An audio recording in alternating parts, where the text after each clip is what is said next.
going to He's down there. He's Okay. down there. Yes, You yeah. just need to Okay, invite he's him. Yeah, coming yeah. down. Okay, he's on here. He's on now. Good evening, sir. Good evening. You're welcome to the Surge. It's good to finally have you join us this evening. Good evening, man. All right, thank you very much, sir, for being here. So we're just going to jump right into it, seeing that we are already almost past the hour when we were meant to comment. So just for introduction purpose, would like for you to introduce yourself to us. I mean, tell us the things that we probably would not find online about you, and then we jump right into the session. Okay, my name is Isaac Fayose, and there's nothing everybody don't know about me. Everything is online. I mean, there is nothing new. I'm a man. I live in Nigeria. I don't like APC government because they put us in poverty. So, I mean, what else? No. Is that good enough introduction? Well, we can work with that. The part I was not so sure of was the APC part, but it's good to know that stand about you, at least Yeah. from here.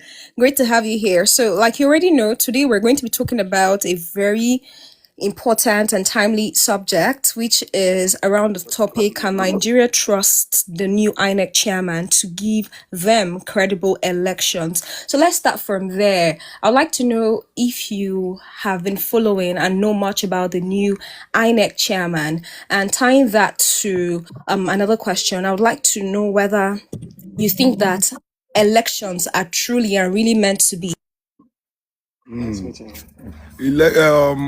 Can I answer now?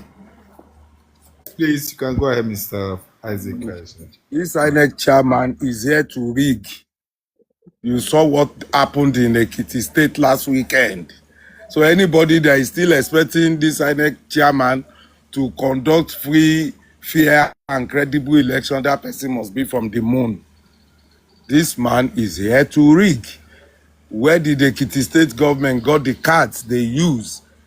Now they have even perfected their rigging that even uncollected cards now are in the hands of politicians.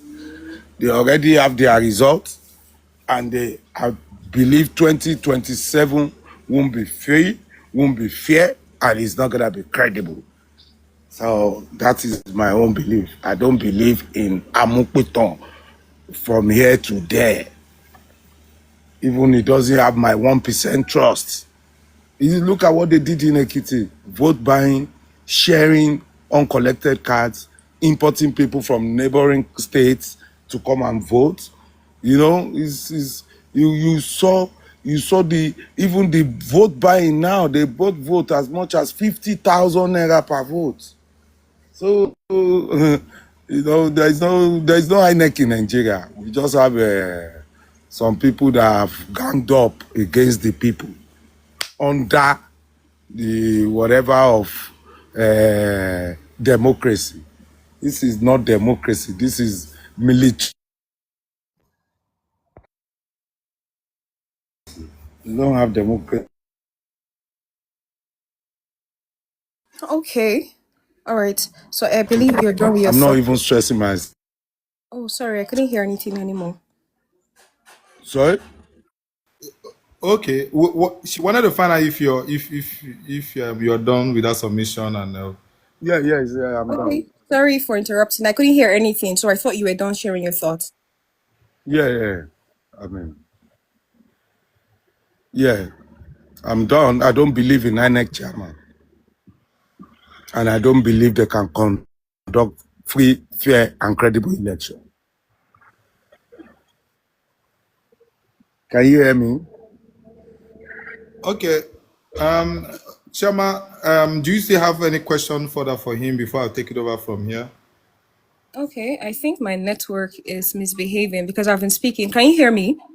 Very well. Yes. You can hear him. Okay, then thank you. So I was saying that since we are basing this conversation on the INEC chairman at this time, I would like to know, based off on what you just said, is trust in elections supposed to be largely dependent on the chairman alone? Aren't we supposed to be looking around institutionalizing? Of course, it's an institution, by the way, but making the institution so strong that regardless of who occupies the office, we could still have very credible outcomes.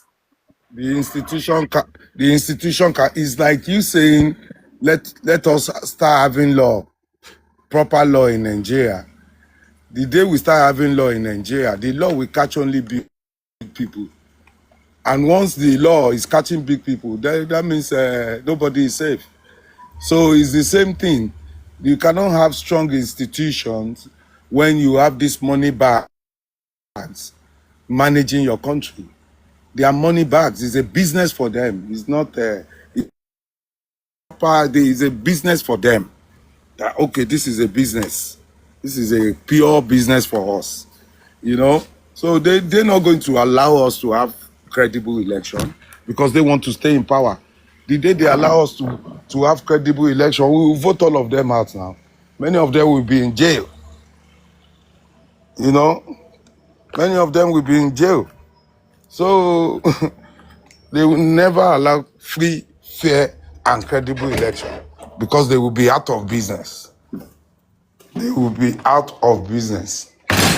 That's the gospel truth. Hello, can you hear me?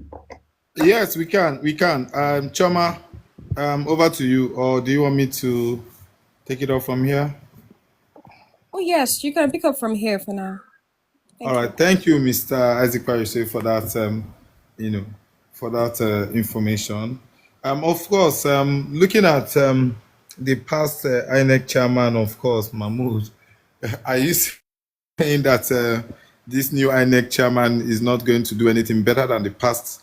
And where do we begin from now? Where are we taking this to? What's going to be our fate in 2027? This new one, this INEC Amukpito is worse than Mahmoud. The same way Mahmoud is worse than Jega. So we keep going down, down, down, down. And as I said, these politicians, they are not here for democracy. It's like military rule, but they are now wearing agbada. So in the eyes of the world, it is democracy we are practicing in Nigeria. But in a true sense of it, this is like a coup, military dictator. When your thumb cannot vote in your leaders, that means we are in a military regime. This man is going to be worse than Mahmoud that left there. You can see already, you can feel it. I think the election was last week. British government and other people said, okay, there is a lot of vote buying, even though there wasn't violence. So they don't do violence anymore. They don't hijack ballot boxes anymore. Now what they do is they buy votes, they go and take cards and share it to people to vote, multi printing, same person voting 2,000 times. That's what is going on. There's no credible election in this country. But then, Mr. Fayose, then I would like to also say this, that if we have to, are we to blame INEC for vote buying, or we should blame political party? And if we have to blame INEC for vote buying, on what basis are we blaming INEC for vote buying? And how can that be corrected in the 2027 election? Where do we begin? That will always be the question. Where do we begin? Because we need to have a solution. We need to have credible election. We need to hold INEC accountable. We need to hold political parties accountable. We need to also hold the National Assembly and the presidency accountable. So how do we handle all of these challenges, or all of these problems that are staring us right now? My brother, I don't want to disappoint you, but I don't see hope. Maybe in another 10 years, maybe the new children coming up, they will be more right radical in taking their country back. But right now, going by what we can see and what is going on, I don't see any hope. 2027, Peter Obi cannot win that election, even though he's popular. And Peter Obi's person, he cannot win that election, even though he's popular, because the people that we are contesting against are not ready to leave us alone. These people are there that they believe is their right to be there. And one local, they believe you must stand on that mandate by force. So there is you expecting election, free, fair, and credible election. You are wasting your time. You are wasting your time. You can see throughout last week they were commissioning houses for judges. So they are settling everybody. About last 2 months, Wike gave all the INEC officials land in Abuja to go and build. So we can see the handwriting already, except we want to pretend and say, oh, it no go happen, it no go happen. Let's wait and see. It will wait. We come back again in January. What we are talking about now. January, we come back again, you will see that what I said is there is no election. These people will not allow you to win nothing. They know what their plan is to come back. Even if Obi win, they will say no, go to court. So it's the people. The people are not ready. They're not ready to take their country back. They're not ready. Vote buying. You suppose any party that buy votes, you supposed to cancel that polling unit. You're supposed to cancel that election and say no. By the time you cancel 1 or 2 elections because of vote buying, you will see that will stop. But instead, vote buying is getting bigger, is getting stronger, is now becoming part of us. The same way kidnapping and banditry is now part of us. That's the same way vote buying is now part of us. So who does that? You make people to be so poor. You are telling them to be frying akara and kuli kuli. People that are frying an akara kuli kuli, they will sell their votes. How much do you make from akara and kuli kuli? So you made the people so poor already. And now, you now say they shouldn't sell their votes. Come on. Mr. Isaac Fayose, I will also want to say this, that the other question I want to take off from you is that outside the vote buying that occurred, like you have stated here, that happened in the Ekiti State election, what are the other challenges that you also identify as a problem that we could use, that INEC could, act upon to get it better in the forthcoming election? You see, it's not about INEC alone. Yes. We have INEC, we have the people, we have the politicians. Yes. Are you with me? Very well, bro. Now, look at Ekiti, for example. 3 days to election, 389 of my boys were arrested. They didn't take them to police station. They took them straight to prison. And immediately after they won that election, they now say, Isaac, we will release your boys to go home now without charge. My brother, is that a country? You break people's home just because you know this person will vote for this party tomorrow. You kidnap their wife, their children, and after election on Monday, you say, go home. My brother, this is military. This is slavery. The earlier we know that we are under Agbada military, the earlier we know these are slave masters ruling us, that is when our life will change. Look at the state like Ekiti State now. We have reinforced failure for another 4 years. Not because the people want that failure, but the system wants failure. So the system is bringing failure back. So that means state like Ekiti cannot get deliverance in 100 years until there is maybe revolution or something change something. That's the truth. Look at NDC party last week, deregistered. ADC Accord, deregistered. We are watching them going to election with one party. And you are still saying you are waiting for election. What election are we waiting for? You can see NDC, they look at the way they crashed PDP. That's APC that did that through their agents, Wike and Fayose and others. So now look, now NDC again, that we are believing that this party is, everybody's rushing there. Maybe we use this party to liberate ourselves. Now, yesterday, on Friday, there was judgment. Same thing ADC is facing. And this is how they will be making them to face a lot of stress till election day, that they won't get themselves together. So we already know what is coming. Why are we fooling ourselves? We are fooling ourselves. Let's be honest. Stop fooling yourself. There won't be election in 2027. The only election, there will only be announcement that this person has won and go to court. Nothing else. That is it. Well, that sounds like a very, very powerful claim.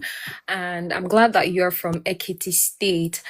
So I would like for us to hear from you what your post-mortem of that election was like. And while you were responding to the first question, you kept on saying things around that the current INEC chairman is going to be worse off, or is already worse off than his predecessor, Professor Mahmoud Yakubu. So I would want you to substantiate that, because for Ekiti State election, we saw vote buying, we saw financial inducement, and so many other things. So what else? What's worse? Or what's the worst that happened?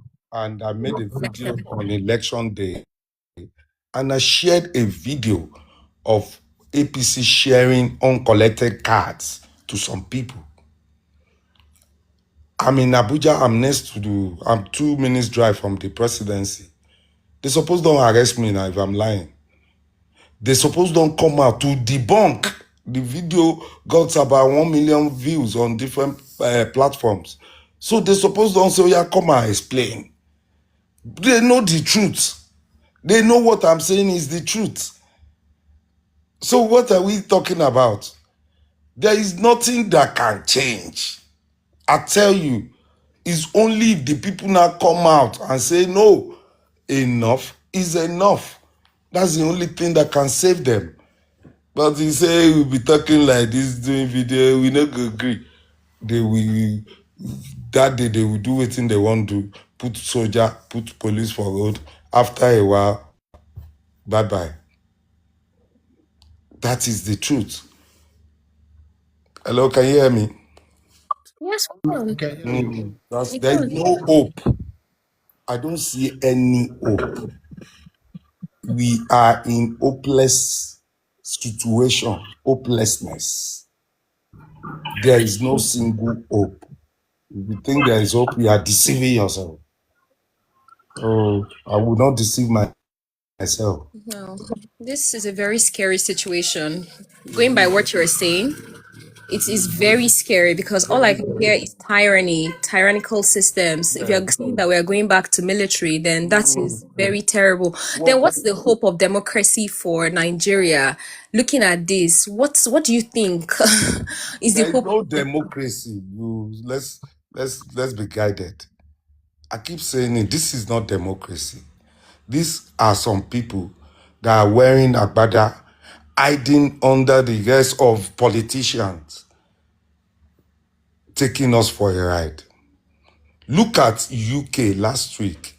Our prime minister resigned without election because they can hear the cry on the streets that this man is not doing well. This man is not doing well. He didn't wait for us to vote him out. He resigned honorably. In Nigeria, there is nothing like honor. There is nothing like honor. They've been killing people, kidnapping people. Did you see your president go there? What they are doing to us is see finish. We don't see them finish. Nothing they go do. When they cry, okay, go and give them rice. Go and share rice for them. A week to election, First Lady flew to Ekiti to come and empower 2,000 women with 50,000 naira. That is already vote buying. Why a week to election? 50,000 naira. What empowerment is that? What can you do with 50,000, my brother? What can you do? Police in Nigeria, they pay them 120,000. So election day, they can buy police to be on their side. When my boys want to record last Saturday at polling unit, it's police that will chase them away. Stop it. Go and do this. Because that police, they don't give her money. So he's seeing the truth, but he's turning his back on the truth. Bible says you shall know the truth, and the truth shall set you free. Here we know the truth, but the truth refuses to set us free. You don't understand. See, the people are weak. They are docile. They are so weak. How can someone be treating you like this? They said 210 trillion is missing in NNPC. Is that not enough for you to come out? Where is this our money? Nobody is even talking about it. The other week, he said we are protesting. Bring back our guests. Bring back our guests. Did they bring them back? Is anybody talking about it again? My brother, my sister, we are not in a country. We are under some warlords. Nothing else. Nothing else. So if you are expecting good from this INEC, you better don't put your hopes in it, or else you have an attack. Me, I've given up. I've given up. Okay, so I would allow Roland continue from here, but before then, I would like to please ask Sir and every other person on this call, on this call to please repost and share this live so that we have many more other people here and we have a really in-depth conversation. So Roland, you can pick up from here if you can hear me. Oh, thank you very much, Mr. Isaac Fayose, for that submission, and thank you, Choma, for coming through. Please, good evening, everybody, and thank you again for joining us this evening on the Search platform. We're to discuss today: can Nigerian trust the INEC, the new INEC chairman, to give credible election? And of course, our guest today is Mr. Isaac Fayose, a businessman and a social commentator on the space today with us.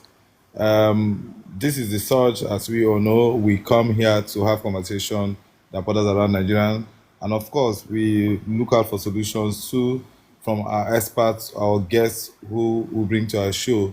Please do well to follow the host and of course as our guests and other moderators. Today, my moderator is Choma, and we'll be engaging Mr. Isaac Fayose, looking at the issues surrounding INEC Chairman and INEC itself and as an institution.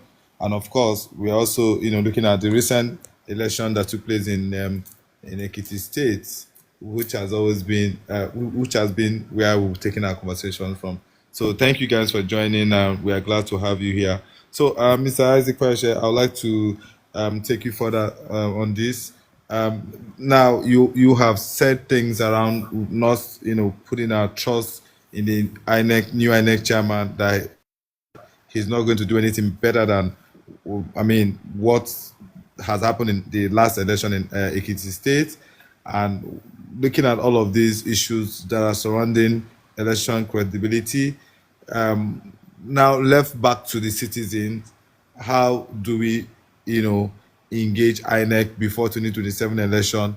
You have made a video during the just completed election that happened in Ekiti State, and the president and the Nigerian authority, the law enforcement agents, nobody has, come out to say, oh, this is either a false information. So taking it off from there, what can we do as citizens to engage INEC?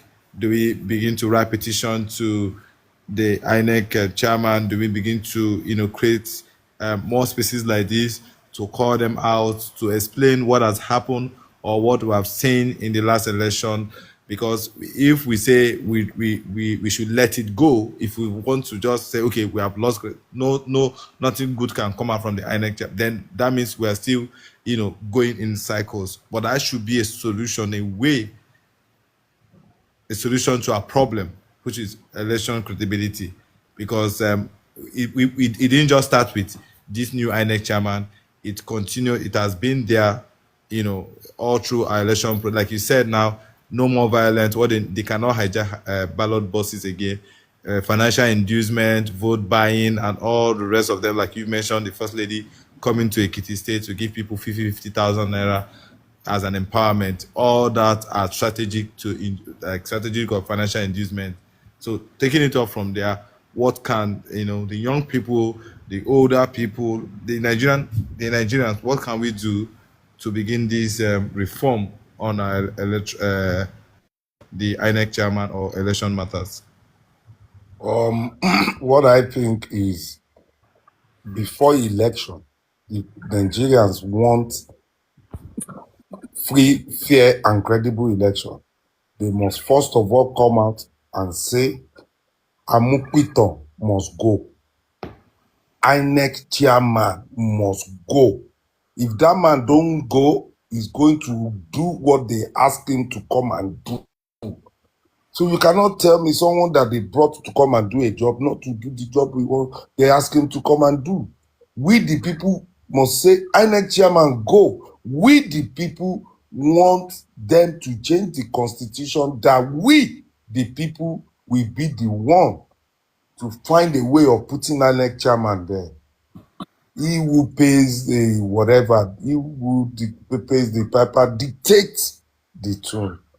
So that is, we already see, we can smell that 2027 is not going to be fair. It's not going to be free. So why are we fooling ourselves as the people?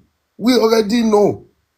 So if we cannot stop it from now by saying, no, this man, we don't have confidence in you, let's have another person.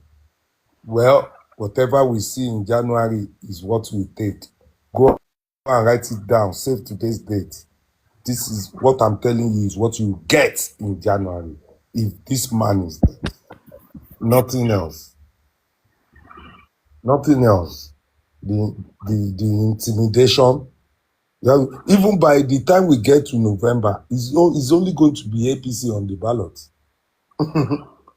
The way they are trying to register so many parties, by the time we get to December, November, it's going to be APC alone. Other parties will be in court trying to sort their life.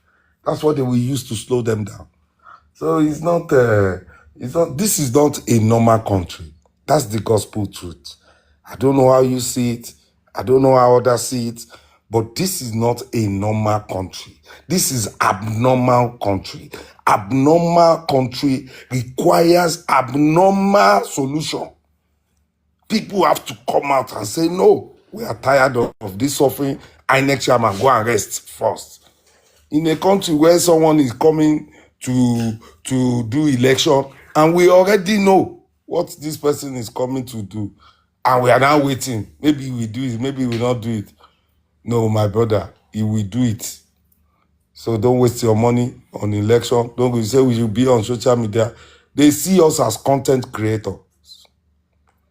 Nothing we talk here, we enter their mind. They are here. They see us as jokers. Now see finish. That's what they see. So now they think we are the ones thinking we are important. We are not. They don't see. They see us as fuku. These ones, don't worry. By the time we send rice, we send police to go and tear gas them. They're gone. Everybody will face their business, and the country will remain the same. Say let Buhari finish his 8 years, he will soon go. He will soon go. But the damage of that 8 years is still with us. Even though Buhari is already in heaven, we are still suffering for the damage. And this Tinubu zone, we will suffer for it again. Our children unborn will still come and meet it. So if we cannot come together as a nation, as the youth, and say, no, first of all, INEC chairman must go.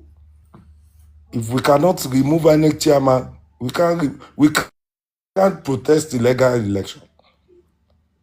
If we cannot come together and say INEC chairman go, and they allow him to go, so is it now your vote that will now be important? They will allow it to stay? No, let's not fool ourselves. I don't think election can remove these people. That's the question. All right, thank you. Choma, do you want to take it off from here? Because I also wanted us to get feedback from some of our audience that have joined us this evening. Thank you all for joining. I can see Mr.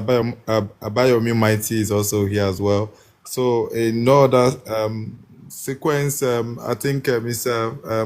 Fayose, we have some of our audience that want to also, engage and of course join the conversation. If you don't mind, we'll I'll allow Choma to handle that aspect, and then while I'll come back to you again with more questions. Thank you very much. Choma, are you there? Yes, I am. Thank you very much, Roland. And thank you so much for your responses so far, Mr. Isaac Fayose. Before I fully open up the space for members of the audience to engage, because I know that a lot of them here would want to, I would like to just ask this question. Based on all your responses so far, does that mean that you would not be going out to vote come 2027? No, I will not be going out to vote because my vote will not count. I will not waste my time. In fact, on election day, I will be in London with my grandchildren playing. Wow. No, All right. my vote will not count. That's interesting. All right, then. So thank you for giving a response to that. So we'll just begin to get thoughts and contributions, questions from members of the audience in no particular order. I see Sir JP here. If you can hear me, if you can go ahead to ask your question. Can I suggest we take Abayomi Mighty first? Because I think he wants to share some thoughts, and then we can move on to the audience. All right. All right, then that's fine. Mr. Abayomi Mighty, you can go ahead to share your thoughts.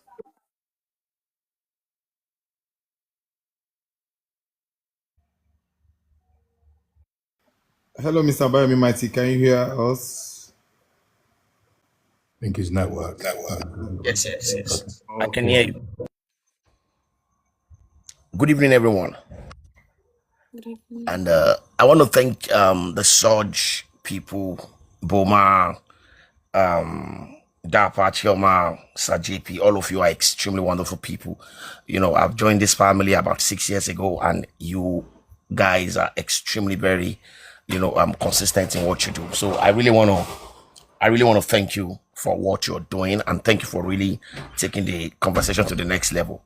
Uncle Isaac Fayose, thank you so much for being a voice of reasoning. Thank you so much for being a very strong voice of reasoning. You are a big encouragement to some of us, and you are the first frustrated billionaire I would know.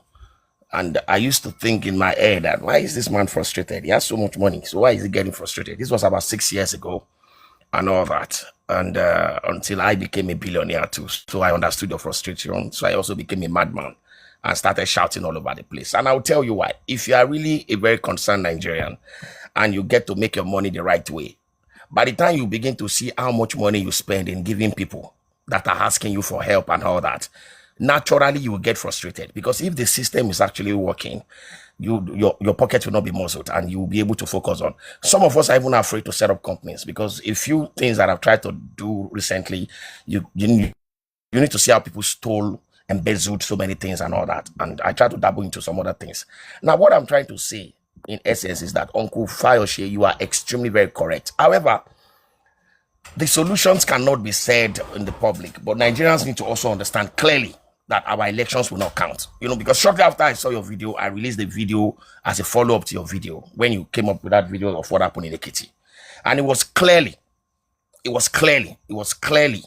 stated that there was no election. I also had my guys on ground, and they confirmed exactly what you said. It was just pure selection. And that is exactly what will happen in 2027. We are aware of a lot of things that's going on. We cannot say some of these things online, but we know too well that Nigeria needs all the deliverance she can get. And of course, it can never be through elections because it will not be credible. So the best thing we can do is to ensure that we come up with the best strategies to protect our votes. Can our votes be protected?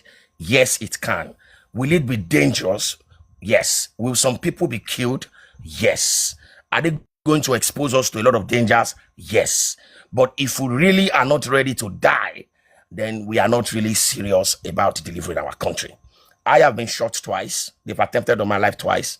November 11, 2024, February 24 this year, at close range. But I thank God that I'm an Ijebu boy. I'm a proper Yoruba man. Now, what I'm just trying to say in essence is that if we are not ready to put our lives on the line, then we are just deceiving ourselves. Having said that, I want to thank you all for what you're doing. But bear in mind that if our vote must count next year, then we have to be extremely, very, very, very ready for whatever that might happen. Because if we protested in 2023, then protest will not work. If we go to court in 2023, court will not work. It has to be other measures. But whatever measure it is, I can say it with all confidence, Nigerians, we can protect our votes. I am an House of Reps candidate in my own area, and I tell you, oh, I'm going to win the election. And I know what it means because we're going to lock everywhere down. We will lock it down. If I lose, it's because someone beat me by free and fair election. Because one thing is certain, we will lock it down. At least I want 3 local governments, and we got this place. We mount here, men day, we mount everywhere. And we've been doing that to ensure that we lock everywhere down. And that is one thing that we have to also, as revolutionaries, bear in mind. If you are too gentle and you are speaking plenty grammar, you are not ready to save this country. I won't say that. Thank you very much, everyone. God bless you. Can you be more specific about what you mean when you say lock it down so that people can understand? Okay, Maybe. yeah, what I mean by lock it down, I'm actually speaking in parables. I'm sure you know these guys are lunatics, and they are, I do get a lot of calls from all of them one way or the other, but they are just wasting their time. They cannot grab me. All I would just say, what I mean by lock it down is this. I'll give you a practical example. In my own local government, for instance, all the guys, in terms of the so-called guys that they usually use, we have ensured that we have locked them down. We have confirmed through their conscience that, listen, guys, we have to make this happen. Now, and that is why in the first place, we have to ensure that people that are doing these things are grassrooters, extreme grassrooters. When I mean grassrooters, like the guys that attempted on my life, the only reason they did that in February 24 was because the location of my phone was on, and they were about to enter into my town to ask for the local person that would tell them where I would be, and they noticed that I was around the express. That was why they came to me. If I was still in town, the guy told me when we caught one of them, he said that some of them had come 6 times, but the guys in town returned them saying, you cannot touch this guy. He's someone that is loved by the community, and we also love him. You can't touch him. He's doing the right thing for the people. So you guys should just go back to wherever you are coming from. So they didn't enter. Perhaps if they had entered, they would have actually been returned. How many assassinations attempts could have been aborted in such a way that I'm not also aware of? So when I say lockdown, it means be a grassrooter to the point where every single person in your community that are thugs, bad boys, and all that, they are going to be very, very much in tune with you. Because truth be told, even those that are eating from this APC people already know that the country is not steering towards the right direction. So what I mean by locking it down, Mr. Barney, I apologize if I interrupt you again, but I'm curious, what would change if you were INEC chairman, for example? Like, would the system be different, or is there something that would change? Let's say they put you there instead of this guy that they're bringing. Okay, well, you see, if I am an INEC chairman, all I'm going to do is to ensure 2 things. Number 1, transparency of all the processes. Transparency of all the processes, because even the transparency of all the processes will also protect me from being hoodwinked or being approached by any politician. So when the whole process is extremely transparent, then you cannot even approach me, because I will make it so difficult for you to approach me without being noticed by the media, by whatever. So first thing first that I will do is to ensure that there is transparency in every process. This one that they're saying give us doesn't work. This is the AI world. We'll make sure we get the best of technology to ensure that everything works, and it is extremely very transparent in such a way that I cannot even control it. That is number 1. Then number 2 that I'm also going to do, I'm also going to make sure that stringent measures are put in place to make it difficult for anyone to rig the election. And of course, that is also linked to the transparency. And I think that those are the 2 things that I'm very sure that I can bring to bear when, yeah. Thank you. Back to you, Roland. Over to you, Choma. I think you've already started calling out our audience that wants to ask questions. I don't know. Our guest, Mr. Isaac Fayose, do you want to respond to what Sabayomi has said? Do you have any feedback for him? Is there anything you want to address as regards to his Mr. comments? Bayomi, your election is in January. I wish you well. But you see, these people, you have talked, they have talked. How many years are we going to be in the world, in this life? That our election will be about fire for fire. It's too much. The wala is too much. On a simple matter, look at beavers. Information reaching me says these beavers, they are preloaded in some areas. They don't vote 3 days, 3 weeks before the election. It's already preloaded. That is why you see APC now, they set up their own center, collation center, election day. They will be showing figures, they will be drinking tea, because they already know this result that is coming. And put it this way, cost of election now is, to be governor in Ekiti, you should be looking at 10 billion naira or 15 billion in a state as small as Ekiti State. So if you are looking at Ogun State, you are looking at 25 million or billion. How many people are ready to put that kind of money down? And because I want to go and serve people, why should I not make it fire for fire? You don't understand. To serve my country, not be by force. It's not a war. It's not supposed to be a war. So we need to go back to the roots of the problem. Before election, 10,000 Nigerians can change Nigerian story in 1 week. Just 10,000. Just 10,000 Nigerians. If we march to INEC and we park our car there, sit inside car for days, say no, until this man go, we are not going to live here. By the time it's 3rd day, it becomes international news. By the time we get to day 5, you'll be hearing from Trump, other people, saying, don't kill them, oh, they're asking for their rights. You don't understand. So why are we waiting for the day? The day we already know is war. So why are we going for war? When you want to go and serve your people, it shouldn't be war. It should be easy. So if I put all the thugs in my area together, put everything together just to win and go and serve them, what kind of service am I going to do? You don't understand, sir. We first of all need to put our feet down before that election and change all these things we are talking about. You don't understand. We don't want to be dragged in the mud with them. We don't want to be in that mud working with them. You don't understand. Why must we go in the mud with them? No, we are clean.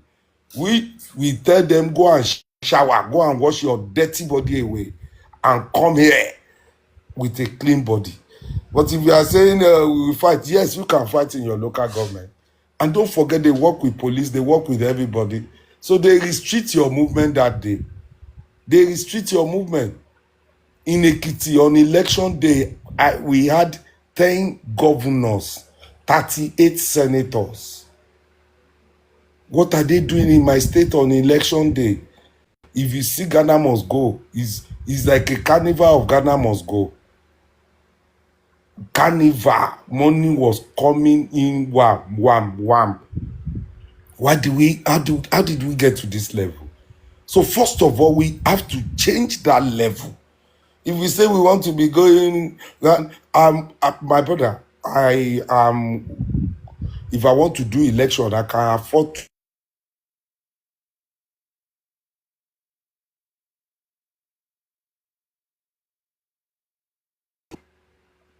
You don't understand, sir. Why? Why I want to go and serve the people? Why do I have to waste my money? You don't understand. So if we really want to help the people, we need to do it now. And we need to do it by saying, no, Amupiton, we don't have confident in your, we don't believe you will give us credible election. Go now. Let someone else. We have 3 or 250 million Nigerians. You cannot tell me it's only Amukpito. This Beavers, Amukpito's budget for this election is 1 trillion, for crying out loud. 800 and something billion, plus another 200 million for Beavers. Beavers, they expire. Shebi Beavers is like POS. POS not they expire now.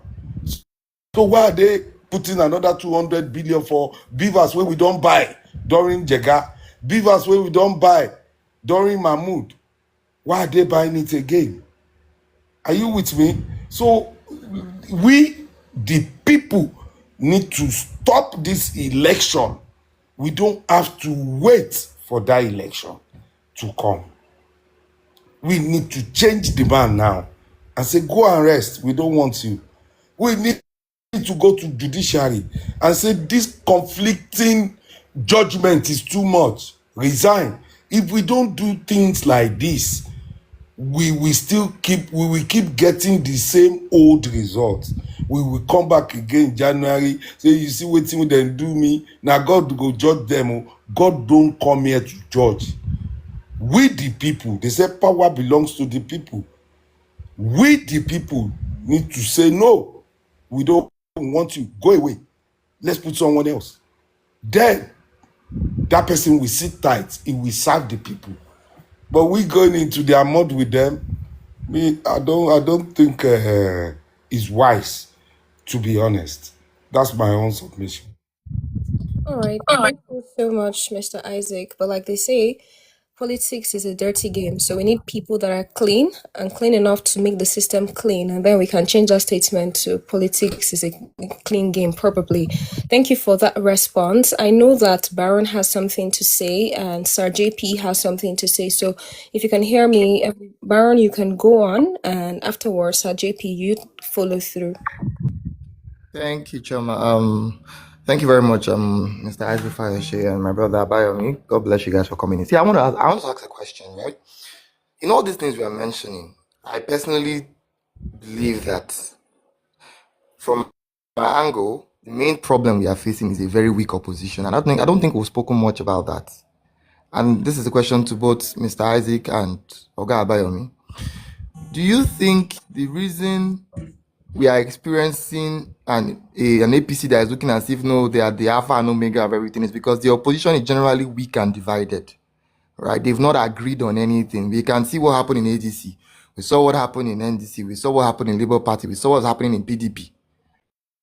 A house divided shall not stand. I know you guys have read those quotes. A house divided will not stand. And I think while we are talking about the problems, we should also address how bad the opposition has performed. Right? So the question is this: do you think the situation will be different if the opposition, instead of them being selfish, instead of them looking for their selfishness, instead of them chasing their personal wants, banded together and presented a united front? Do you think we'll have this problem today or not? And that's to both Oga Isaac and Mr. Abayomi. Thank you very much. Yeah, you want me to answer? Can I go on? Oh, yes, sir. Go ahead. Go on, Mr. Isaac. My brother, there is nothing like weak opposition. I repeat, there is nothing like a weak opposition. APC is the one weakening the opposition. What will you do if you are Atiku or Obi or Papaso at this point? They are trying to deregister your party. They've made PDP, they've put PDP like cancer. What do you want them to do? They are the owner of the courts. They are the owner of everywhere. Everywhere you turn to their fingers, their hand is there. What do you want opposition to do, my brother? Even if they join Atiku, join Obi, go and bring Buhari from grave, join him together. They no fit defeat Tinubu with this system. It's the system that is weak, not the opposition. It's the system. In South Africa, before, ANC used to win by 87%. But now, ANC, they win maybe 40%. 37%. They now need all those they now need mushroom parties to join them to form government. In Nigeria, it's only in Nigeria that we have election rigging, manipulation that is still going on. It's not about weak opposition. All of us are weak. We are all opposition. We are the ones suffering. Not Obi, not Atiku. So we are number one opposition. But even the number one opposition, they weaken our system. We can't do anything. So we blaming those people that wants to rescue us. It's like you are running from the truth. The problem, we are the problem. We are the opposition. And if we don't know, and we can't come together to say enough is enough, what do you want Obi to do? What do you want Atiku to do? Nothing. They will rig, they can't come out and fight by themselves.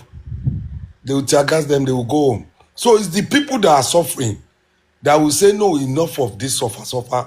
We don't want again. So there is nothing like weak opposition. We have weak system that is bringing weak opposition. Police, they are taking sides. Judiciary is gone. Our legislators are talking rubbish. So why do we blame opposition? No, we are the problem. We are the one that we are the weak ones. I wonder how a poor person that is suffering cannot fight for his rights. And when a rich man is now saying, no, I will fight for this, he will say, go and bring your children that are British citizens to come and fight. Are my children the ones suffering? Are my children the ones suffering? So people are the weakest link, not the opposition. God bless you, sir.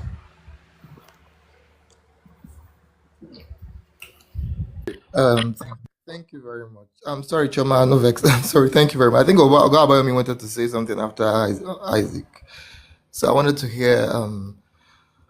Thank you so much, Baron. Yes. Well, you see, I beg to differ with Uncle Isaac's submission, because I agree with him that APC is deliberately decimating the opposition. However, I also agree that there is a Yoruba proverb, Toto Shebi Owoye, Uncle Isaac, I'm a Yoruba boy, I have to ask for his permission to say proverb in his presence. Thank you, sir. If the wall do not open, if it doesn't crack, the wall gecko cannot get into it. Now, the truth is, the problem also, as much as APC is taking advantage of decimating the opposition themselves too, especially the leaders, they are also not serious about coming together. And that's why, to me, the only person that I see that is extremely selfless, but because he understands the realities of what is on ground, he would not step down because he understands the realities of what is on ground. And that's Peter Obi. He would not step down. Step down for who? Is it Kwankwaso or Atiku? Why is Atiku not stepping down? Kwankwaso took a major leap and agreed to work with Peter Obi. Why can't Atiku step down? And Atiku stepping down for Peter Obi, there is no way APC will break into all the informations and everything. So I agree also that APC is doing that, but our leaders within the opposition ranks should also be held accountable. They should be held accountable. For about 2.5 years, I spent close to 2.4 billion to mobilize people all over the country.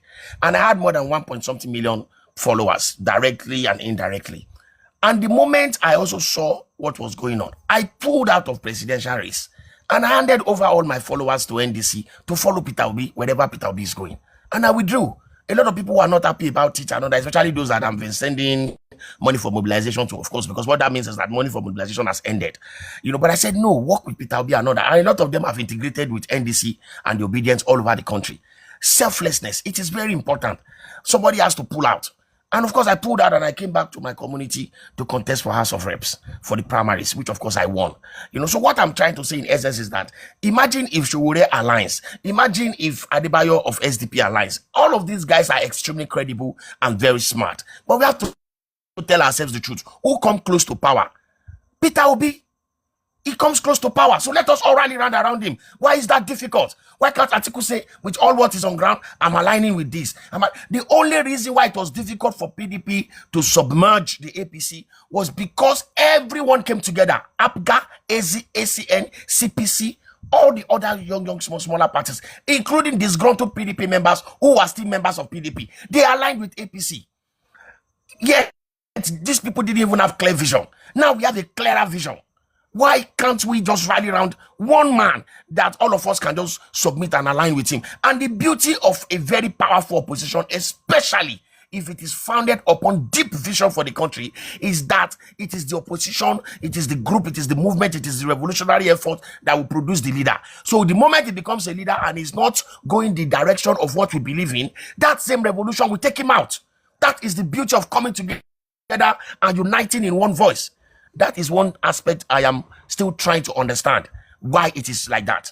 Having said that, I still believe that we can still correct this.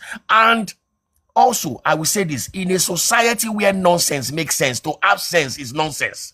Sir, if we protest from now to tomorrow, they will not remove Amopiton.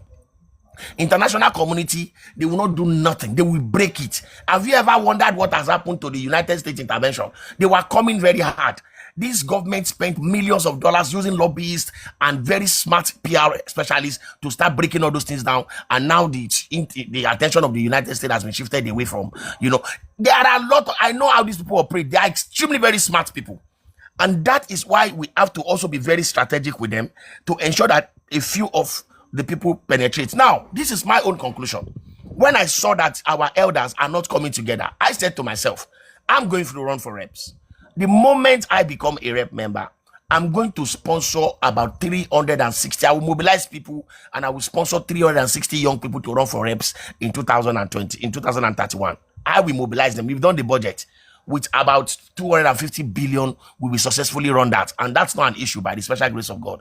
By 2031, by 2029, I should be able to contribute almost half of that. And we are mobilized all over. Because revolutionaries must be able to put their money down. George Washington put down his money to bring about freedom for America and all that. So I'm going to do that. And we get a lot of young people that are very smart. If you are smart, whatever, please come out, contest. Let us see if we can get the majority of the House of Reps. We don't even need the president. That is if at all we are not able to achieve the revolution by voting these wicked people out next year. But if God comes to our help by making sure that all our actions get, activated fully, then we can actually say it is time for us to begin to feel Uhuru if Peter Obi emerges. Because I know one thing is sure, there's so much trust we place on him, there's so much international credibility for him, he would not want to mess that up. And of course, he's a man of competence, someone that made money from the scratch. He should be able to know how to manage office, not to talk of not people that just make money from government instrumentation. So having said that, I'm only saying that we have to be very intentional. So let me conclude my quotation. In a society where nonsense makes sense, to have sense is nonsense. So to make sense, you have to become nonsense. So that when you now make sense, you can now bring out your essence. Other than that, I don't think we're laughing with you. Nigeria. Mr. Abayomi, you are contesting under which party? NDC, sir. NDC, sir. I'm fully with Peter Obi, sir. I'm fully with him, sir. NDC. And you are where, Ijebu North or Shaga? I am in Ijebu Central Federal Constituency. I'm contesting in Ijebu. That's Ijebu de Odogbolu and Ijebu Northeast. Okay. And you think NDC can win in Ogun State? Well, to be very sincere, at the state level, I'm not so sure about that. But when it comes to House of Reps elections, I was a strong national leader amongst the canvassers for the PDP. So I've been a leader, political leader, politician, highly respected at the grassroots, also at the national, also at the state level for over 25 years. I've been doing it right from when I was a teenager. So I have that command. So as I speak to you right now, APC people are working for me, PDP people are also rooting out for me, and all the parties are endorsing me. So it's more like a personality thing because it's a small local government. So it's a small thing for me. So that's just how it is. So all I just need to do, even the police, the military men, the local people, including APC people, because they have problems. The person they want to give it to, they didn't give it to the person, and a lot of them are saying, about me, we are voting for you because we know you. And the same thing with PDP, we are voting for you because we know you. So that's just what is going on here. That's what is playing out, sir. Okay, sir. I have some questions.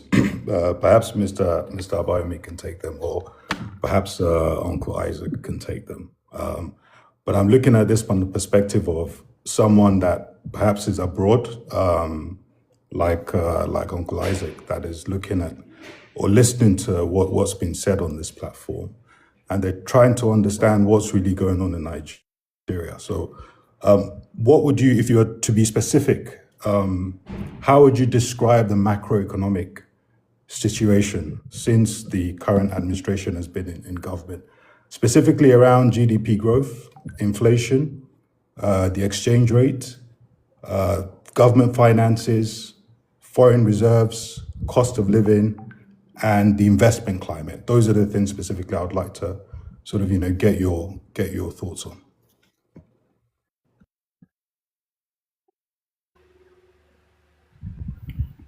Yeah, Mr. Abayomi, you can go. Hello?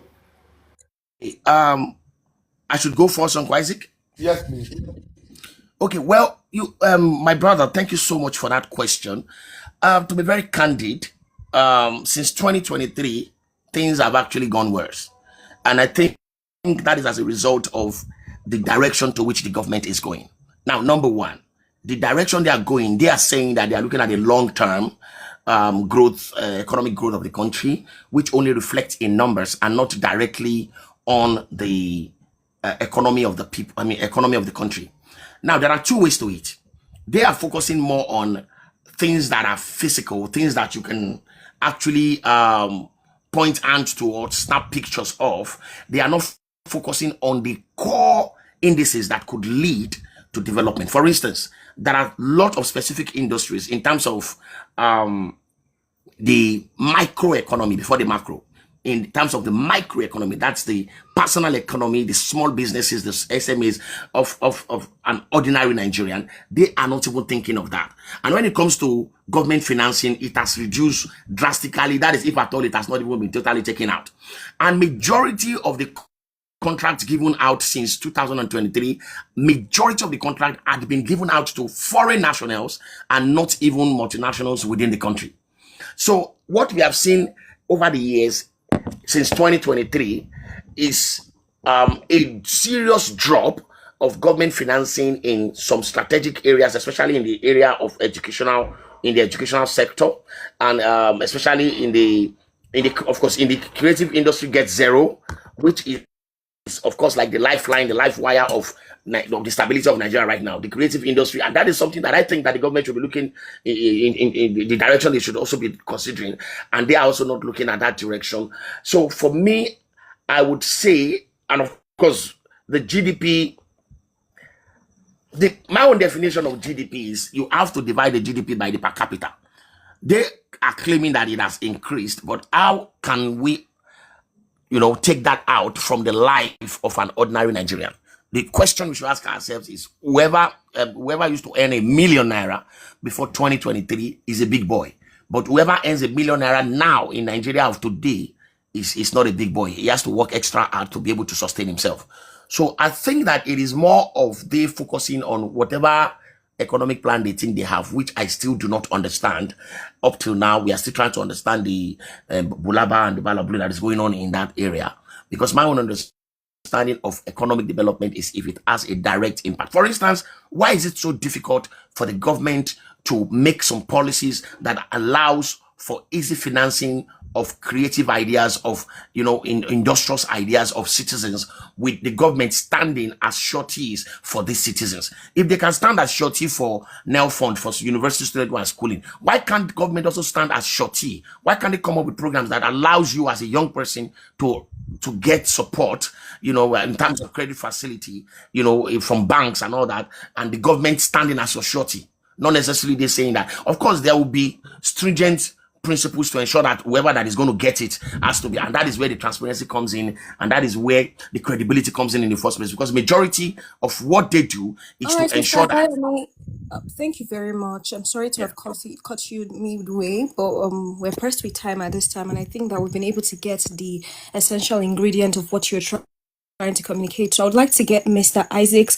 feedback on this, and then we probably take the last question and we round it up here. Thank you so much. So, Mr. Isaac, please let's get your response on the question that was asked, if you have anything to say about that. My simple answer to that is when there is government, you can talk about these things. In Nigeria today, we just have people ruling us. There's no, it's only them that understand what they are doing. How do we explain a government that is less than 4 years and they've borrowed 158 trillion? How do you explain that? Now, even our youth, when you are 45 years old, 35 years old, you are still at home with your parents. You cannot afford to even take a studio flat to stand on your own. My sister, there is no economy in Nigeria. There is nothing. Some people are just there telling you, analyzing what they want to analyze. Nothing is working. Nothing. If you go to bank now, you want to borrow money, they will ask you for collateral. Ekiti governor, I told him, I said, Governor Abiodun, take 1 billion every month. You are collecting allocation of about 15 billion to 17 billion. Take, after paying pension, salary, and all the other stuff, you still have enough. Why are you watching your graduate do the riding keke maruwa? Why are you watching your graduates doing okada? When there is no empowerment, even people die with their potential. Nigeria, there is nothing that is going on. These people, they don't have any program for us. The only program they have for us is they want to, they want to rule us, and they want you to stand on their mandate. I'm still saying it. I'm still insisting. Anybody that is putting his faith in 2027, you are deceiving yourself. I'm sorry to say, because these people, as you are planning to change things, they are planning to make it more difficult. Obi won last election in Lagos. This time they will not let it happen. Where you see the Igbos, their beavers no go work, there won't be network. And where they come out to vote, they will beat them, they will make it so difficult for them that there will be both apathy. We don't have anything going on here at all. What we need to do now is to scatter and restart. We need to go to reset. We cannot put something on nothing. There is nothing on ground. That's my submission. All right. Sima, can I just maybe share my observations as to why I asked the question? All right then. Please. Thank you. So look, firstly, Mr. Abayomi and Uncle Isaac, both my uncles, and hopefully when I grow up I can be like them in some respects, especially the billionaire part. But I think the reason I asked the question is because when people are making judgments about, okay, are these people, should I listen to what this person is saying? Okay, it's important to understand if the person actually is aware of what's going on, or if they're speaking from a place of a lack of awareness, or maybe perhaps conjecture. So to be specific, GDP has improved, for example, but listening to some of the submissions, I mean, some would think otherwise. Inflation is poor, that's granted. The exchange rate is mixed, but that is the accurate, that's the accurate framing. Government finances, in fact, are better. So especially at the state level, because we don't have subsidy anymore. So that at that state level, it's better. Foreign reserves are better. We have the largest single train refinery in the world. Listening to this platform, we would assume that we don't have something like this. Cost of living, of course, is worse, but there's an explanation for that, because when you remove subsidy and you have high inflation, that is the outcome. The investment climate, believe it or not, is improving. Investors, I mean, why is Shell making a 20 billion commitment to Nigeria? And investors don't think short term, they think long term. So I'm struggling to rationalize some of the submissions, respectfully, rationalize some of those submissions. And that's why I asked the question, because I think it's important for us as people that want Nigeria to improve to also be responsible in terms of our messaging and what we're sharing.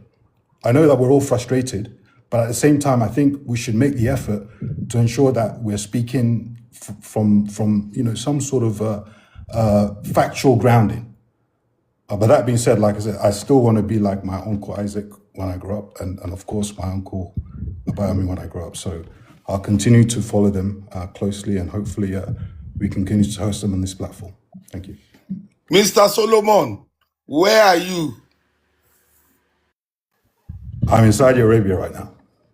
Oh, on holiday, or you live there? On business.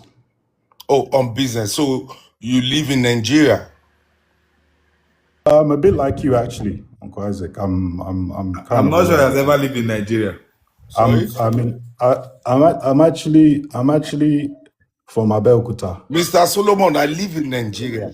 Omo Yoruba ni mi. I'm actually from Abeokuta. Okay, you are from Abeokuta, but you are fully based abroad or Nigeria. I live in Nigeria. I go to UK for business because my warehouse is in London. I export African food and drinks. So, and I go to Australia because my late wife is from Australia and I have a home there. But I live and work in Nigeria. I am in Nigeria as I speak. Are you with me, sir? So I understand that our GDP now, our whatever now is $51 billion. Am I wrong or right? Yes.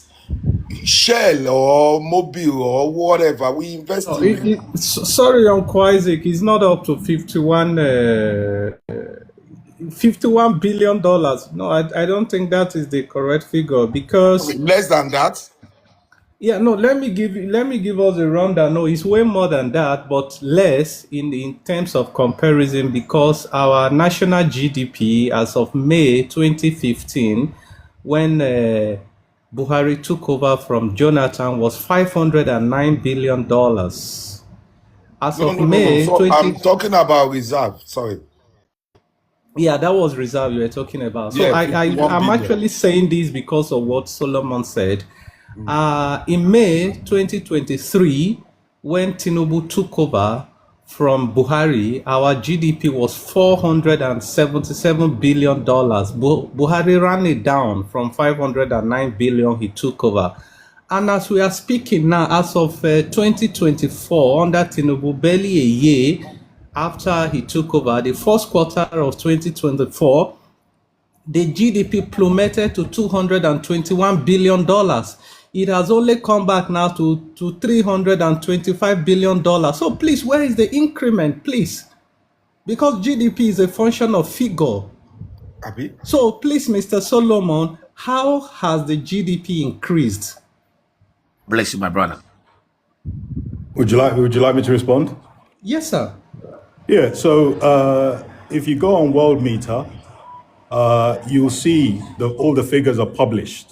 So it's not me saying my opinion. What's Everybody the can figure, just sir? The figure you saw there, what is everybody it? can just go on World Meter. So the current estimates on World Meter in terms of US dollars is between 285 and 290 billion for 2025, and we've had an increase since then, between what? 3 and 4% increase since then. Okay. So how the much GDP, did the government take over? But let me finish. So the GDP per capita, okay, in nominal terms is about $1,200.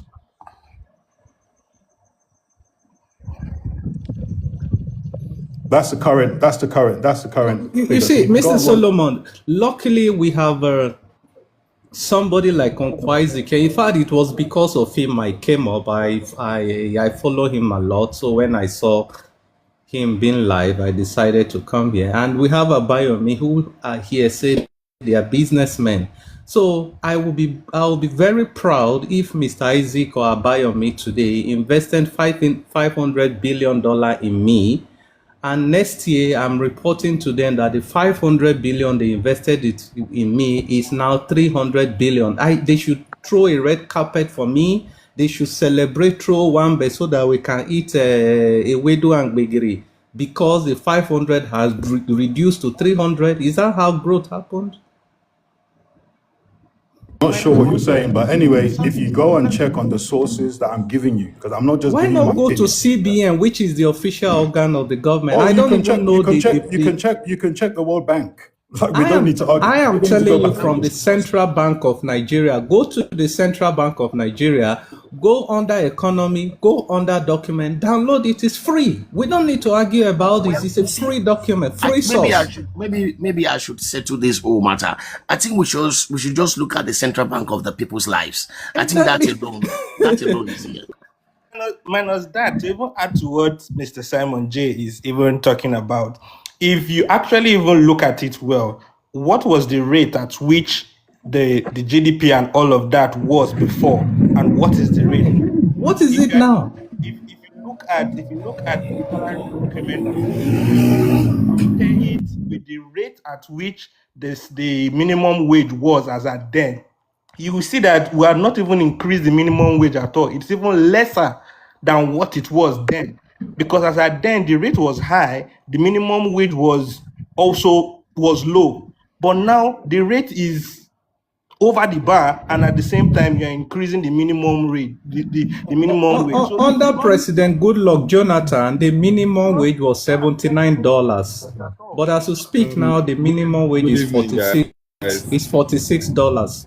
Hello, guys. Hello, please. We'll still need to line ourselves back to our conversation this evening. Yeah, sorry about that. Yeah, we can always make a topic for CGP and the minimum growth and all the per capita growth that we need to talk about. We need to bring an expert to look at the economic well-being of Nigeria and the economy of Nigeria under the present administration of President Tinubu, and then where and what we need to do better. But for now, please, can we recalibrate ourselves, our discussion back to what has to do with the INEC election and the forthcoming election in 2027. We still have our guests here, and Chairman, I'll leave it for you to take it off from here so that we don't. Solomon, please, we would like to reschedule a room for microeconomic analysis. Chairman, are you there? Oh, yes, I am. I am Okay. here. Thank you so much. So we're actually pressed with time. We're supposed to be rounding up at this time. So if no one else has any question for our guest, I just have one question to ask him, which is one of the questions that Solomon rather, had asked Mr. Abayomi earlier. I'd like to get your thoughts about it, Mr. Isaac Fayose. And the question he asked was, if he was to be Professor Joash Amupiton at the time, what would you do to make electoral processes different, or put differently, if you were to sit face to face now with the current INEC chairman and tell him things that would really revolve around the situation of our elections, what would they be? So in maybe a few minutes, you can just give your response to that, and then we call it a close for today. Okay, thank you so much. Yeah, I'm not supposed to go back, but sometimes there is talk, there is no time. Sometimes there is time, there is no talk. Mr. Solomon, before Tinubu came in, asset and cash was worth about 19 million pounds. When Tinubu came in, my properties are still there. My cash is still there, but naturally devalued inside in front of me. No be say my house break. No be say someone enter my account, carry my money. But international markets, I'm not in the level of those that are in UK that their money is safe. So that GDP is a paper one. So let's go to real life. Real life is fake. So now your question is, what will I do better if I'm Okuton? He that come to equity must come with their hands cleaner. Amukuto is not coming with clean hands. Amukuto is a Yoruba man from Kogi. How can we have a Yoruba president? And INEC chairman too will be Yoruba. What can Amukuto do is to stay and say, no, I want free, fair, and credible election. But he's not here for that. Assignment is direct. Go there and bring it, run with it, snatch it, bring it to us, and we run with it. So there is nothing he can do. But me, in this, if I'm INEC chairman, I will probably sack half of INEC staffs, because they are the one they will send to the field in Ekiti. You see their ad hoc staffs even helping APC to thumbprint. Someone that's supposed to be in the middle. So you take is the one that is thumbprinting the NYC, the coppers. They are the one thumbprinting for them.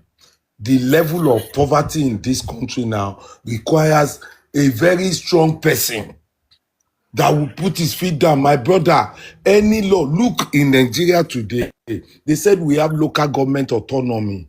Up till today is my state governor that is still controlling local government. That means Supreme Court judgment is nonsense to them.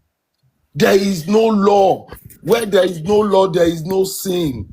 First of all, let's get these people, tell them to step aside. Let's put people there and let's put law there to work. Yes. Good evening. So when there is no law, you can't do nothing. We are in a lawless state, complete lawless. Nothing go happen. They will say go to court. They know one court in Ibadan will give this judgment, one in Osogbo will give another judgment. Same court, the same jurisdiction. How do we get here? If you give me Nigeria for 6 months, I will change the country, because so many politicians will run away. Because once you put your feet down, let me remind you, Buhari's time. Buhari for 6 months, he didn't say anything, but his body language alone, say this man is upright. Oh, you see everybody behaving. But when they now look after 6 months, he's weak. He's not like the body language is not doing nothing. That's how they went back to. How do we explain to our children we are reinforcing Yaya Bello that they said he stole 110 billion? Is now coming to change in Atacha Akpoti that has not stolen 1 naira. How do we explain Okorowa that they said he stole 1 point something trillion? Suddenly he's part of them now. They now gave him ticket that you have stole well, you're a good boy. Now go to Senate and perfect stealing. When you reinforce failure will be in the land. First of all, let's scatter it. Let's now start setting it. The way we are, if they bring Jesus Christ as INEC chairman, because they know the people are weak, they will still corrupt that person. So people have to come up first and say, we are tired of this floor. Then the leaders will now see that these people are not joking with us. They will now give us what we want. That's what I think. Thank you, sir. Thank you, Uncle Isaac. Me, I'm still with you. The people are worse off, but my point still stands. Sure. God bless you, sir. Yeah, guys, let's allow JP. Shoma, let JP go last. Sorry, no vex. All right, JP, let's hear from you. Afterwards, we hear from Roland, and he just closes off this conversation today.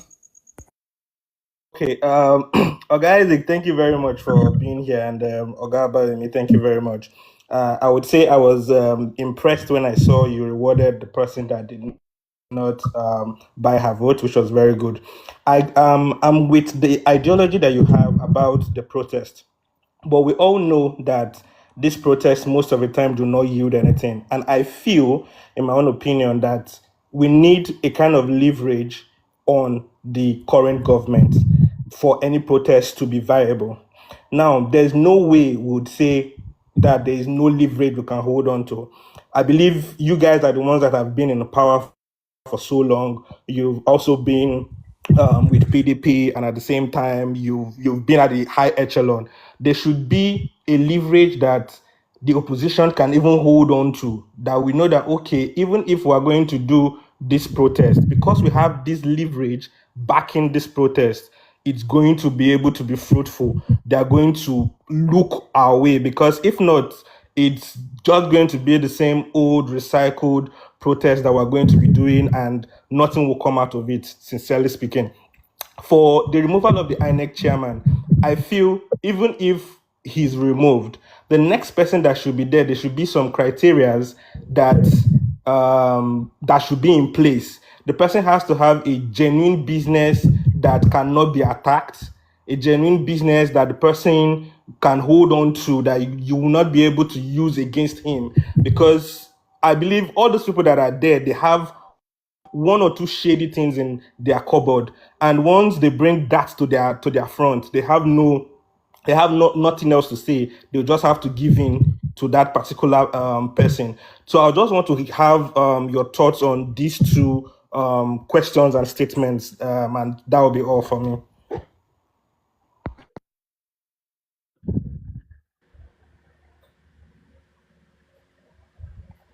Hello? Are you there? Mr. Isaac, did you hear his questions or comments which he wants you to react to? Oh, there what? Sorry, because it was breaking a bit here. Okay, JP, Okay, just I so was I was I was of the opinion that I'm with you on the protest for the judiciary, on the court statement and removal of the INEC chairman, but I'm trying to get your opinion on, we need a leverage of the federal government. There has to be a loophole that we can hold on to.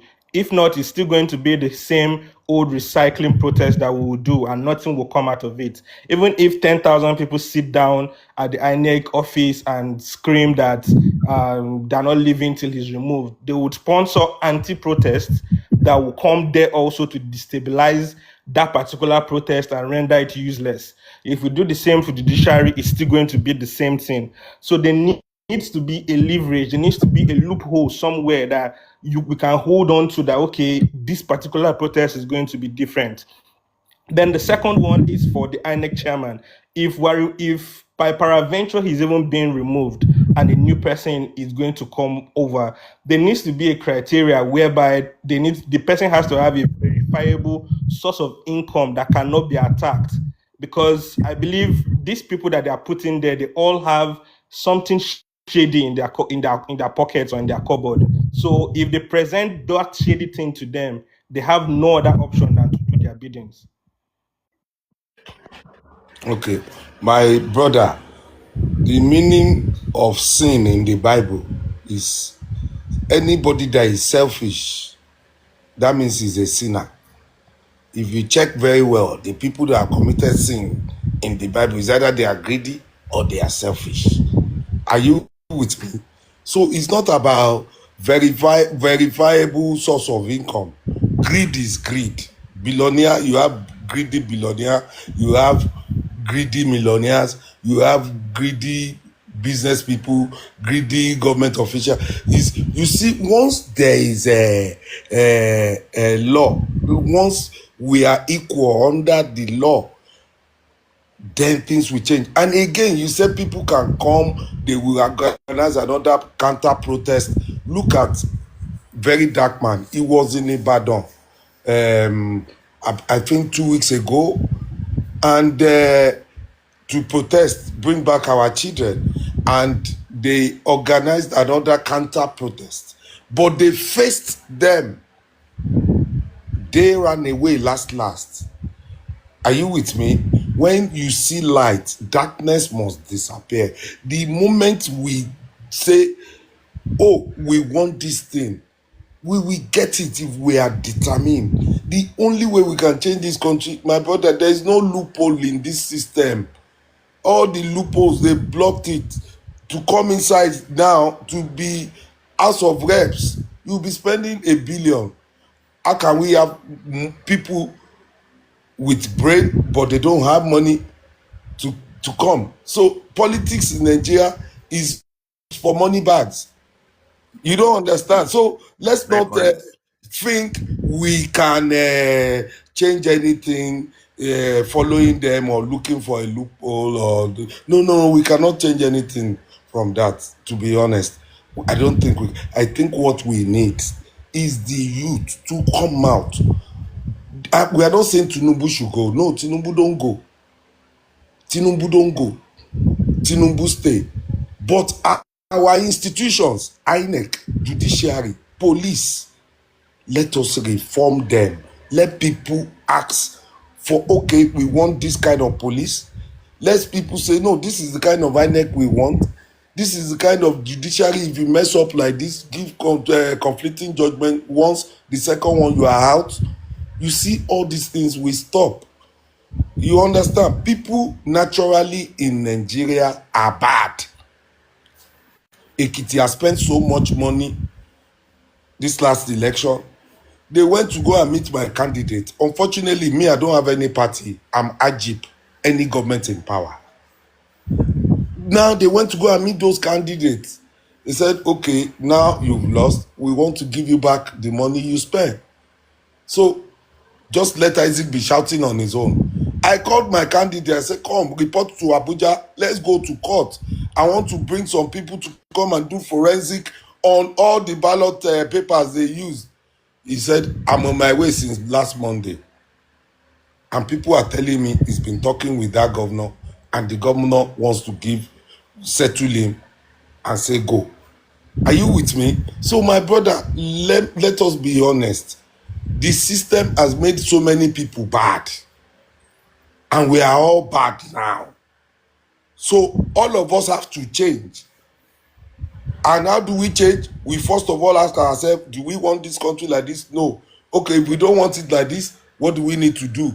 We have to put our feet down. They say power belongs to the people. The power of the people is more than the power of the people in government. But right now, the power of the people in government is more than the power of the people. So we need to swap seats. That's what we need to do. You know, I think we still need, even if it's not revolution, we need to at least change some institution. If we do election today, my brother, Peter Obi will win 21 states. I can name the states. I can tell you what we are going to get from these states. But because they are going to rig, I know we won't get even 7 states. Because they have their own plans. So, my brother, I don't know what to say again. To me, I believe is We will counter their rigging, Uncle Isaac. I can assure you that. I pray so. We Try to cannot counter discuss that Ekiti. publicly. We We will counter try their to rigging, sir. counter Ekiti but they started arresting everybody. Prison was full. They had to put them outside. You know, in the country where there is no law, you just arrest people and take them straight to prison for no reason. Okay, this is slavery. This is slavery. The earlier we know we are under our slave masters, the better for us. That is my own submission. All right, thank you very much, Mr. Isaac Fayose, for joining the space this evening. We want to use the opportunity on behalf of our lead, Boma, and the entire search team to say thank you very much for honoring our invitation to be here this evening against your busy schedule and all your activity. Sorry, are we not going to speak? Okay. Are we not going to speak? And your Mr. Abbey, sorry, you actually came very late when we were already, drawing the curtain to a close on this conversation. So we want to say a very big thank you. Questions? Hello. Baron, hold Solomon. on, Mr. Abbey. Hold on. Not Solomon that is moderating the room, is Dapa that is moderating the room. Mr. Fayose, do you want to take one more? Okay, we can listen to Mr. Abbey again. All right, Mr. Abbey. you can give it a shot. Please, just Good evening, all. Miss. 2 minutes, please. No worry, no worry. It's a quick one. I think I think Mr. Isaac should tell us. Anyway, I'm Mr. Isaac's neighbor in Magodo. Manakesh, the Former house opposite PDP, Babaza. former PDP, Neo. And Mr. Isaac is my friend. Ashigamu Glevidish Lale Monday. So we are family friends. But Me the and question you, is where that you mean in Lagos? in Abuja, yeah, Okay, Lale Abuja. Monday, OTA. Okay. So the rule of law is the rule of law. And we have rule of law. Showore won during Buhari's time. He won about 7 cases, and there's rule of law. And in Nigeria also, we have what we call the Riot Act, the Nigerian Riot Act. And we know, like you rightfully say, that protest is our constitutional right. But protest is usually hijacked. There's no way in the world protest is never hijacked. Even January 6th, resurrection. And I think President Bola Ahmed Tinubu has been fair to Nigerians. I have never seen any presidency, especially this Bola Ahmed Tinubu's presidency, that has imposed the Riot Act when people protest and the protest turns to riot. That's one. 2, I think this presidency is one of the best presidency. Just today, presidency released more than 76 billion to the health sector. I posted it. Even Byron has it. To 36 states, which is verified by Professor Mohammed Pate Ali. Out of his 7-point agenda, this president has implemented at least 5-point agenda. First of all, the tax reform has never been reformed since 1939, our Stamp Duty Act. This was during the colonial masters. He has reformed the Tax Act. And he has done one thing again. Mr. Abe, I thought you wanted to ask a question. Okay, so the question I want to ask Mr. Isaac is just a rhetorical question that since the presidency is not good, I think it's his constitutional right. Everybody is qualified to be a president. Mr. Isaac should have bought a presidential form coming up in 2027 and join at least, there are more than 20, 26, 27 political parties and run, because you cannot rig where you're not popular. Everybody knows that. If you're not popular somewhere, you cannot rig. You can only rig where you're popular. So the rigging thing does not really does not resonate unless you are popular in that vicinity. So if APC government is not popular, I doubt there's anything like rigging, and there's rule of law. We can see court judgment and the separation of powers in Nigeria.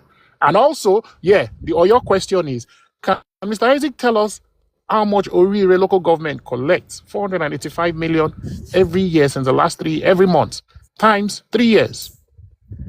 Sheyi Makinde collects 1 billion security votes. Yet, he said VDM went to protest and there was a counter protest. It's everybody's constitutional right. If you tell me Tinubu must go, I can do a protest, Tinubu must stay. It's my constitutional right. Except we want to turn into a dictator. So he should explain to us about this Sheyi Makinde's, all the security votes and monthly FAC allocation for Orire local government where the children are kidnapped. And he should also explain to us section 215 subsection 4 that the governor can actually control a commissioner for states. But the governors have lied to us since 1999 until we did this state police reform, that the section 215 subsection 4 came out that governors can, as long as it's a lawful order, the governor can give orders to a CP under the Nigerian Police Council, which is now being changed to the National Police Council. Thank you very much. Agba Isaac, more ambi bitawa lọ́jọ́ Monday. Okay, mi ò rántí pé àjọ mu Glenn ní Monday, but tó bá àjọ mu náà, bóyá ti bá tún rójú ẹ̀. Now, I want to point your attention to one thing. Yeah, you said president is giving them 7 billion. How much? To states. To release 78 billion, almost 80 billion to 36 states in the health sector. Who is monitoring that money? And 78 billion, my brother, Mr. Abe, take it to pounds or dollars. 78 billion to 250 million. Is that money? And who is monitoring this money? Your government claim they are sending more money to governors. Who is monitoring these governors?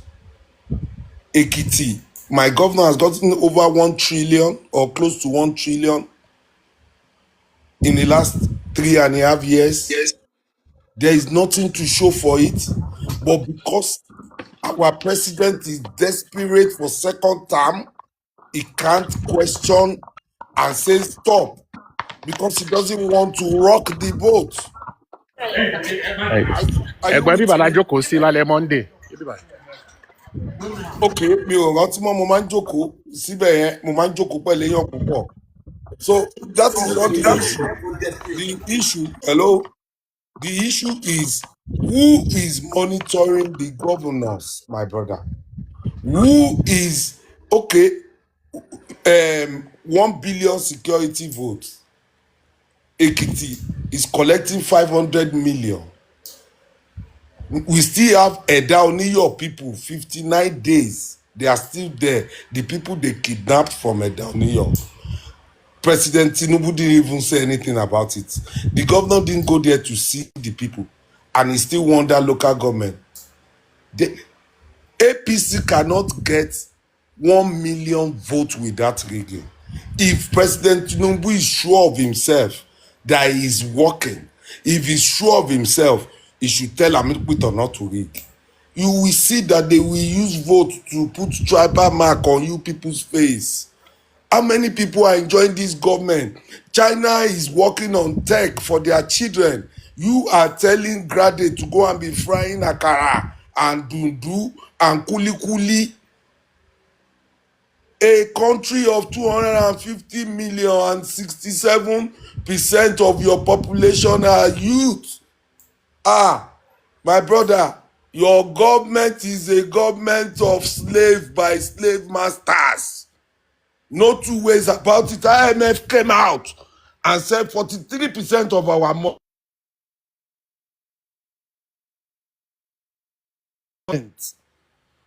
They don't even enter to our national account. They deduct from where they are coming from and they divert it to where they want it to go. My chairman, if the government is doing well, why did they pay 9 billion for lobbyists to lobby for them? Why did they pay so much billions in UK for king to receive them? My brother, this is the worst government ever in the history of our country. Fortunately or unfortunately, under this government, I don't want to talk too much, but we are talking about INEC here. We are not talking about, if you want to know how well your government is doing, let us go to Use Market tomorrow and you say you are APC and you see how people will be looking at you. My brother, I love Tinubu. Tinubu has been my family friend for years. I love him more than you, but I love the people more. This my family friend must go and rest. He does not have what it takes to govern Nigeria. Emilokon, he just want to put his name there as I'm the president. Why is it taking you people so long to pass this police bill? State police have made over 79 videos. Now you are passing it. And you know that it will not come into effect before this election. You don't want the state governors to use it against you. So you are ready for millions to die for 1,000 people to survive. We've been crying for state police for the past 3 years. Why are you guys doing it now? Okay, now you are doing it. You are planning to implement it after election. So that means you are still going to watch people kidnapped, people killed till after election. So you want to have your way first before you consider the people. This is the most selfish government ever. However, I will come and join you where you are drinking Glen to look at your face. So in future, we can know the face of the people that doesn't want our poor people to grow. God bless you. Thank you very much, Mr. Isaac Fayose. We will not want to stress further on this topic and also on this space. We know that you are very busy, like I said earlier, and you also honored our invitation to be here this evening. We want to say a very big thank you to you on behalf of the convention. any of these this whole initiative and We all the people came late, but we still want to engage Mr. Fayose. hold on, please, Mr. Bonka, please hold on. I want to say a very big thank you to you. We would like to still have you come back to join us again. And also want to say a very big thank you to all our audience that are joining, and even those that are joining late, like Bonka and Abe, that will still consider to give one of you, thoughts on the conversation. Thank you very much for joining.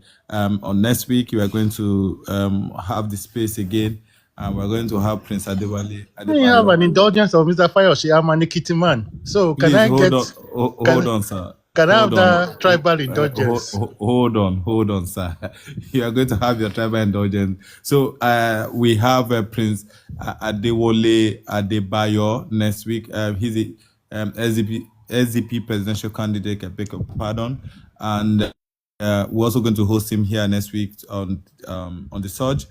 Please do well to join the moderators. And today, my co-mod is Choma. She also co-mod with me on this session. And I also want to say a very big thank you to everyone that's joining us. We're glad to have you. And Mr. Isaac Fayose, thank you very much.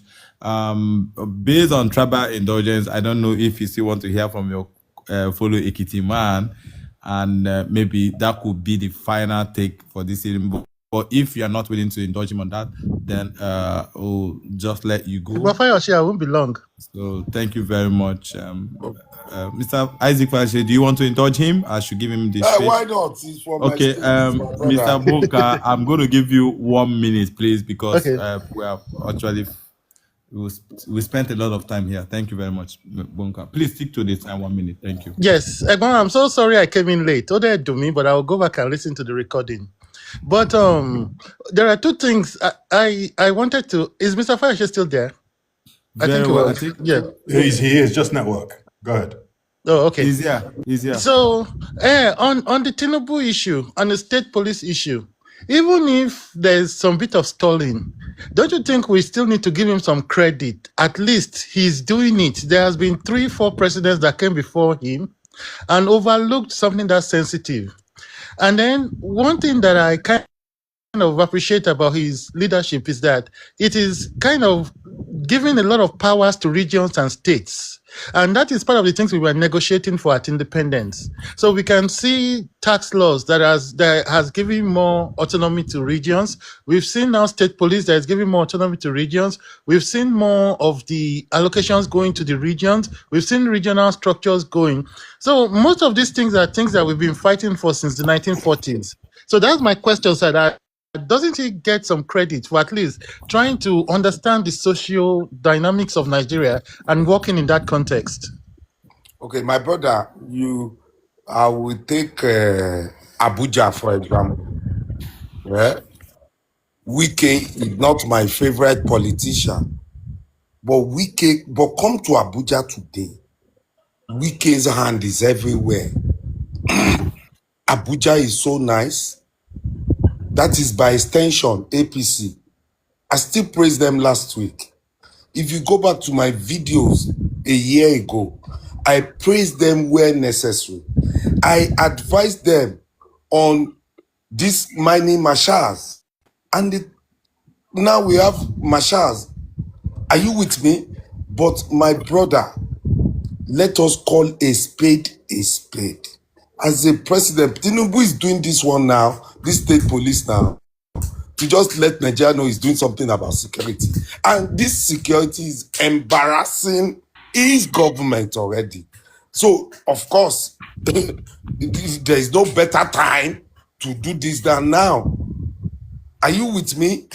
So, as a government, is for your okay, you said you're giving state governors more money, but you are not monitoring them. You are pampering them. How can Supreme Court judgment say no, local government money must go to local government? And up till today, APC governors are still sitting on top that money. That means they are above the law. And Mr. President, that's supposed to say, stop right there, obey the judgment. That's the highest court in our land. They're pampering them because he won second term. My brother, Look at the money we are making now. We removed subsidy. We are still talking about coastal road, talking about little project. When subsidy is there, our life was even better than when you guys remove subsidy. My brother, APC government, headed by President Tinubu, is a total failure. If they use it to curse you, you should go to church and pray for 21 days. May God forbid Tinubu 2027. That's my submission. And after I've praised them, after I've called them out, I've weighed the two vis-a-vis what is coming in, vis-a-vis how they share and distribute the money. This government is a failure. That is my submission. I'm sorry, sir. Thank you very much. And you are there in Ekiti. Was Ekiti election free, fair, and credible? No, you answer yes or no. But I mean, But you mean what? thank you very much. Oga Fayose, Bonka no come back for election. No mind now, my beg. Bonka dey America. He dey America. He don't come. When I see him cap, I know say he's part of them. That was why I say allow him. You dey America. If Nigeria is so sweet, come home. Egbon security dey Ojekawale. So that is F9. So the government you are defending, their primary job is to protect lives and property. So you yourself, you are saying security no allow you come home, and you are still talking about them.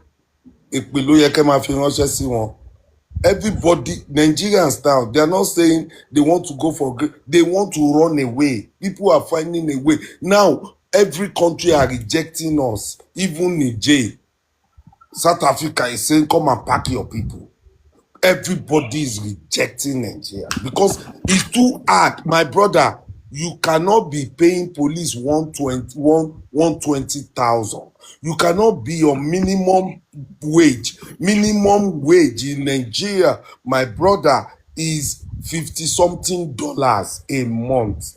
How can you survive with two children with £1.50 per day, $1.50 per day?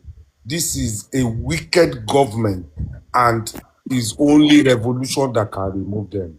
I'm sorry to say. Thank you, sir. Thank you very much, Mr. Isaac Fayose. Thank you very much. Thank you so much. We do really appreciate you for standing here having this conversation with us. For the past 2 hours plus, we have spent a very good time discussing issues around the new INEC chairman and the forthcoming 2027 election. Thank you very much, our audience as well. We do really appreciate you. Thank you, everyone that joined on the space. And also to my co-moderator, Chama, thank you for also staying on the space together. We do really appreciate.